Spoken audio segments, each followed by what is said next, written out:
নমস্কার, কেমন আছেন সবাই? রামানন্দের রান্নাঘরে সবাইকে স্বাগত। চলে এসে একটি নতুন রেসিপি নিয়ে। আজকে আপনাদের বানিয়ে দেখাবো হচ্ছে ক্যাপসিকামের আচার। দেখুন, সেখানে ক্যাপসিকামগুলো সরু সরু করে কেটে নিয়েছি। এবার কী কী দিয়ে বানাবো সেটা পরবর্তী পর্যায়ে গিয়েই দেখাবো। ফোড়ন দেওয়া হয়ে গেছে, এবার হচ্ছে কড়ার মধ্যে দিয়ে দেবো হচ্ছে কেটে রাখা ক্যাপসিকাম। কিছুক্ষণ ক্যাপসিকামটাকে ভেজে নেব। এবার দিয়ে দেবো এর মধ্যে নুন, সামান্য হলুদ,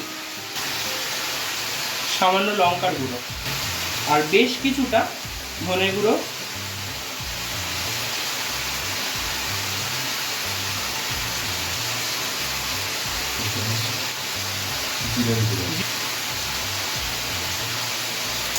সব কিছু ভালোভাবে মিশিয়ে নেব। সেভাবে নাড়তে হবে, সামলে চলবে না। আর এটা যখনই দেখবেন ক্যাপসিকামগুলো পুরো সেদ্ধ হয়ে গেছে তখন নামিয়ে দিতে হবে। আর এখানে কোনো জলের ব্যবহার হবে না।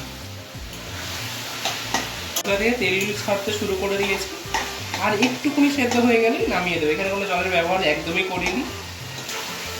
আর এখানে আপনারা আমচুরের পাউডারও ব্যবহার করতে পারেন, আমি আমচুরের পাউডারটা ব্যবহার করিনি। দেখতেই পাচ্ছেন ক্যাপসিকামগুলো সেদ্ধ হয়ে গেছে, আর তার মধ্যে তেলটাও বেরিয়ে এসেছে। কতটা সামান্য তেল দিয়ে দিলাম দেখছিলেন, দেখুন। এবার এইটাকে নামিয়ে নেব। নামিয়ে নিয়েছি আমাদের ক্যাপসিকামের আচার। আপনারা খুব সহজভাবে বানিয়ে নিতে পারবেন।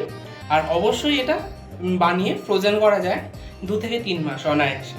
আর ভিডিওটি কেমন লাগলো অবশ্যই জানাবেন, আর একটি লাইক, কমেন্ট, শেয়ার করে দেবেন। পাশাপাশি আমাদের চ্যানেলটি সাবস্ক্রাইব করে দেবেন, আর আত্মীয় পরিজনকে অবশ্যই বানিয়ে খাওয়াবেন। Thanks for watching.